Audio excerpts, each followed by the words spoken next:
여러분,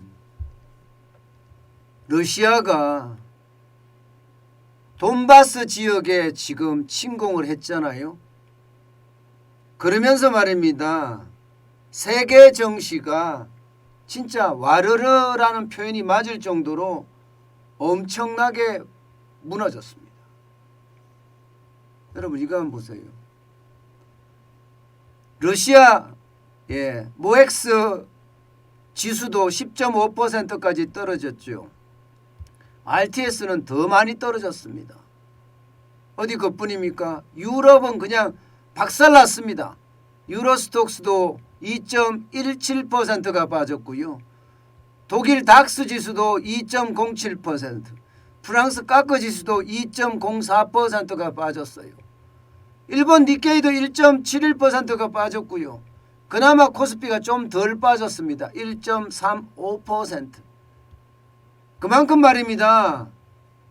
러시아가 우크라이나 동부 지역을 침공한 것이 시장에 굉장히 영향을 많이 미쳤습니다. 사실 무섭죠. 전쟁이라는 그 사실이 말입니다. 그렇지만 보세요. 러시아군 돈바스 지역에 탱커를 몰고 들어갔습니다. 완전히. 이런 걸 보면 말입니다. 20세기도 아니고 21세기에 저런 탱커들이 들어와서 다른 나라를 짓밟는 것을 보고 있으면 진짜 여러분 열불이 터지죠. 그렇지만 저게 강대국의 논리입니다. 강대국은 힘을 가지고 그야말로 엄청나게 밀어붙입니다. 이런 걸 보고 있으면 여러분 우리도 피가 거꾸로 솟아요. 지금 대한민국에 가장 필요한 것은요 국방입니다. 국방. 아주 튼튼하게 만들어야 되는 거. 그래야지 저기 저 북한의 김정은이 대한민국 얕보지 못하고요. 저기 저 중공 친구들 우리 우습게 보지 못합니다. 러시아도 마찬가지고 일본도 마찬가지고 미국도 마찬가지입니다. 우리는 우리 스스로 자주 국방의 어떤 힘을 가져야 됩니다. 여러분도 알다시피 우크라이나는 핵을 포기하면서 말입니다. 양해각서를 체결을 했어요.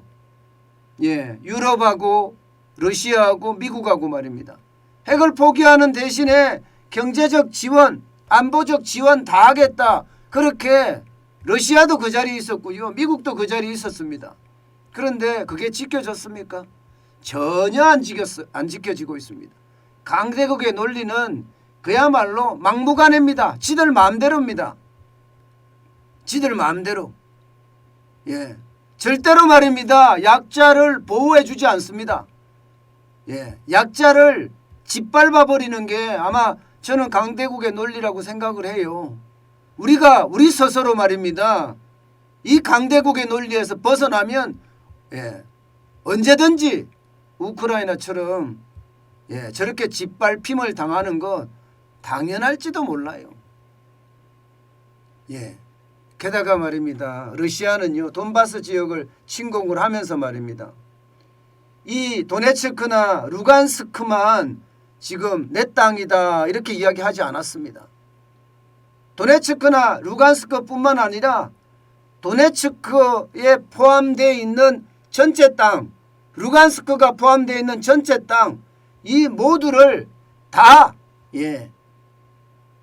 쉽게 말하면 도네츠크 땅이고 루간스크 땅이다 이렇게 이야기했습니다.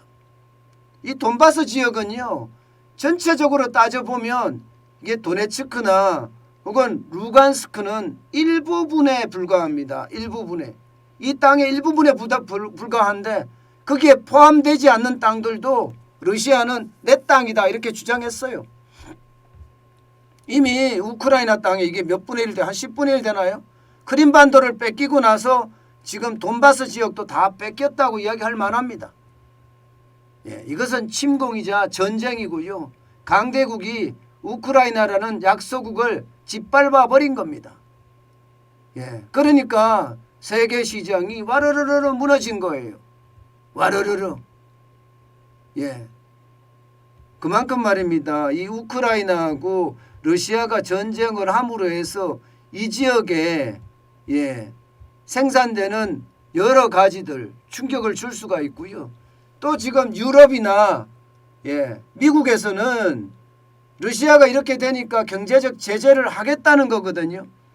경제적 제재 해봤자 각국의 이해관계에 의해서 어느 정도 시간이 지나면 다 풀리고 결국 러시아는 이 돈바스 지역, 크림반도에 이어서 돈바스 지역까지 다 먹어버린 거예요. 이러니까 시장은요 더 충격으로 빠져들고 있습니다. 어제는 미국 시장이 안 열렸거든요.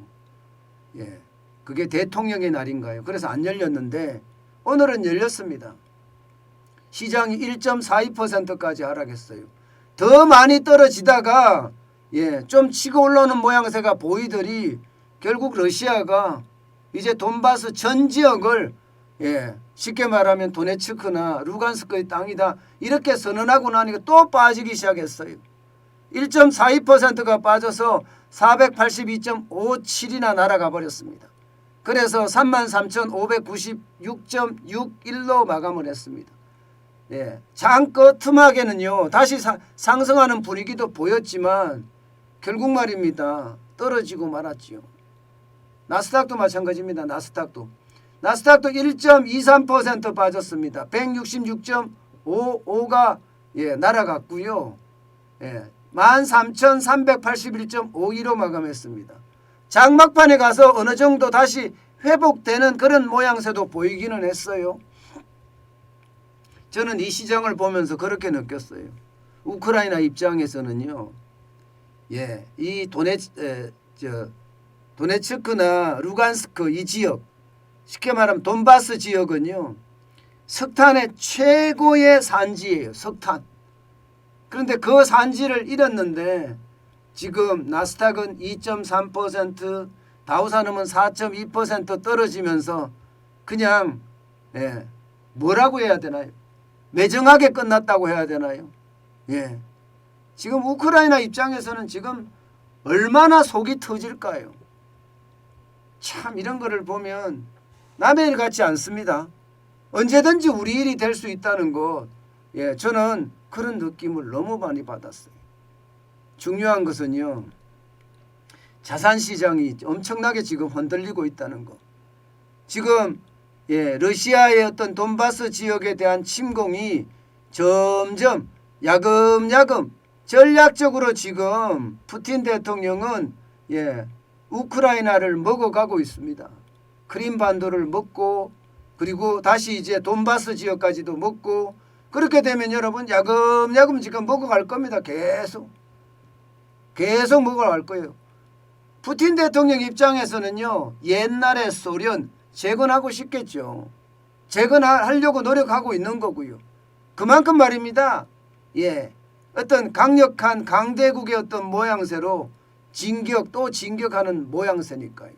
그러니까 아마 금융시장이 앞으로도 계속 출렁거릴 겁니다. 자산시장도 계속 출렁거릴 거예요. 여러분 북해산 브렌트유 보세요. 1.98% 상승했습니다. 북해산이라는 게 저기 유럽의 북쪽이잖아요. 여기에도 러시아의 손길이 미치는 곳이에요. 그러다 보니까 유가가 95.39까지 올라갔습니다. 그야말로 폭등했죠. 한때는요 브렌트유가 99달러까지도 거래가 됐습니다. 99달러까지도. 100달러까지 넘어가지는 않았지만 99달러까지 올라갈 정도로 북해산 브렌트유 엄청나게 올라갔고요. 마찬가지로 비트코인은 엄청나게 떨어졌습니다. 다시 36,781달러까지 한 개당. 지난 1월 3일 대비하면 23%가 하락했습니다. 비트코인은. 이게 전쟁에 대한 위험성이 커지니까 금에 대한 수요는 늘어나고 비트코인에 대한 어떤 수요는 줄어든다. 이렇게 봐야 되나요? 그럼 금값은 올라갔겠죠. 당연히 금값은 올라갔습니다. 금값은 국내 금값으로 봤을 때 72,000 990원까지 올라갔어요. 이게 73,000원까지도 올라갔었습니다. 1월 3월 대비하면 4.4% 상승한 수치입니다. 계속 올라가고 있는 모양새예요. 이게 6만 원까지도 떨어졌을 때가 엊그저께 같은데 자산시장이 진짜 변동이 많이 되죠. 아마 여러분 당분간 말입니다. 당분간 자산시장은 굉장히 혼란스러울 겁니다. 우크라이나가 그만큼 유린을 당하면 당하는 만큼 자산시장의 어떤 이 변동성은 굉장히 크고요. 게다가 3월에 FOMC 개최될 거잖아요. 3월 15일, 3월 16일 개최될 예정입니다. 미국의 공개시장위원회 말입니다. 연방공개시장위원회죠. 정확하게는요. 여기에서 아마 금리 결정이 될 텐데 만약에 금리가 0.5% 빅스텝으로 결정이 나면 시장의 충격의 도는 더 커질 겁니다. 러시아가 우크라이나를 침공한 것 여기에다가 금리 인상까지 지금 줄이어 따라오거든요. 이렇게 됐을 때 대한민국의 시장 진짜 얼마나 버틸 수 있을까요? 저는 그 어느 때보다 이 대한민국을 비롯해서 전 세계 경제에는요 백척간두라고 생각합니다. 언제 어느 때 어떻게 지금 터질지 모른다. 저는 그런 생각이 들 정도로 굉장히 최악의 수순을 갈 수 있다고 생각합니다. 여러분 요즘 같은 시장에는요 진짜 조심 또 조심해야 돼요. 제가 오죽했으면 여러분 오죽했으면 세계 정시 또 와르르라는 표현을 썼겠습니까? 저도 하나의 표현을 쓰면서요 굉장히 고민을 합니다. 이 표현이 너무 과하지는 않은지 이 표현이 너무 약하지는 않은지 아주 적정 어떤 표현을 쓰기 위해서 굉장히 고민하거든요. 그런데 제가 또 와르르라고 썼다는 것은 계속 와르르가 될 수도 있다는 뜻이에요. 반복해서 와르르가 된다는 이야기니까요. 그만큼 말입니다. 세계 경제의 어떤 모양새가 그렇게 썩 좋지도 않고요. 거기에 따라서 우리는 외생 변수가 워낙 크게 발생을 하기 때문에 우리 경제도 진짜 만만치 않습니다. 여러분 외생 변수가 지금 한두 개가 아닙니다. 우크라이나 전쟁도 전쟁이지만 미국의 금리 인상, 줄금리 인상도 이거 심각한 문제입니다. 게다가 중국의 경기 둔화도 심각한 문제고요. 여기에 동계올림픽이 끝났기 때문에 미중 갈등도 이제 표면화 또 될 거예요. 미중 갈등도 표면화가 되면 이것도 또 문제입니다. 외생 변수가 그것도 나쁜 외생 변수가 너무나 많습니다. 이럴 때일수록 여러분 우리는요 눈을 진짜 똑바로 뜨고 시장을 바로 바라봐야 됩니다. 이게 뭐 시장이라고 이야기할 때 제가 주식시장만 말하는 게 아니에요. 금시장도 마찬가지, 채권시장도 마찬가지, 달러 시장도 마찬가지, 자산시장 전부를 말하는 거예요. 자산시장 전부를. 그만큼 시장의 변동성은 그 어느 때보다 지금 크다. 이렇게 얘기할 수 있습니다. 여러분 이럴 때는요 돌다리를 두드려서 가는 게 아니에요. 망치로 때려봐야 됩니다. 그것도 때려보는 게 힘을 내가 최대한 써서 때려봐야 됩니다. 그래야지만이 이게 안전하다 안 안전하다 이렇게 느끼실 수 있을 겁니다. 여러분 다시 한번 간곡하게 말씀을 드리는데요. 지금 시장은요 굉장히 혼란스럽습니다. 변동성이 굉장히 클 거예요. 조심하고 또 조심하는 것이 지금 우리가 할 수 있는 최선책이 아닌가 저는 그렇게 생각해 봅니다.